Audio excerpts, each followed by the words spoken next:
ஆண்டவர் இயேசுவின் நாமத்தில் அன்புடன் வாழ்த்துகிறேன்.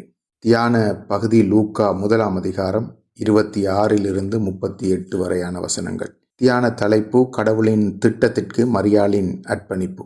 மாற்கு 3 அதிகாரம் 35 வசனத்தில் காண்கிறோம், கடவுளின் திருவுளத்தை நிறைவேற்றுபவர்கள் என் உறவினர்கள் என இயேசு கூறுகிறார். கடவுளின் திட்டத்திற்கு தங்களை முழுமையாக அர்ப்பணிக்கிறவர்கள் இறை குடும்பத்தை சேர்ந்தவர்கள். மரியாள் வானதூதரிடம், நான் ஆண்டவரின் அடிமை, சொற்படியே எனக்கு நிகழட்டும் என்றார். லூக்கா 1:38.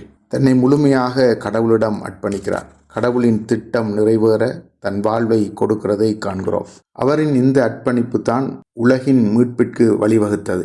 உலகை தன்னிடம் திரும்ப கொண்டு வருவதற்கும் மனுக்குலத்தின் பாவங்களை போக்குவதற்கும் கடவுளுக்கு தன் வாழ்வை மரியாள் கொடுத்தாள் என்பதை காண்கிறோம். ஒரு இளம் பெண்ணாக பல எதிர்பார்ப்புகளுடன் வாழ்கிற மரியாள் என்ன நடக்கப் போகின்றது என தெரியாத சூழலிலும் தன்னை இறை திட்டத்திற்கு அர்ப்பணித்ததை எலிசபெத் நினைவு கூறுகின்ற பொழுது சொல்லுகிறார், ஆண்டவர் உமக்கு சொன்னவை நிறைவேறும் என்று நம்பிய நீர் பேறு பெற்றவர் என்கிறார். லூக்கா 1:45. இவை எல்லாவற்றையும் சந்தேகமின்றி நம்பி துணிவுடன் செயல்பட உன்னை கொடுத்த அந்த நம்பிக்கை பெரியது, எனவே நீர் பேறு பெற்றவர். பெண்களுக்குள் நீர் ஆசி பெற்றவர் என்கிறார். பெண்கள் அடிமையாக எண்ணப்பட்ட காலத்தில் இவ்வளவு பெரிய காரியத்தை செய்ய கொண்ட மன துணிவு போற்றத்தக்கது.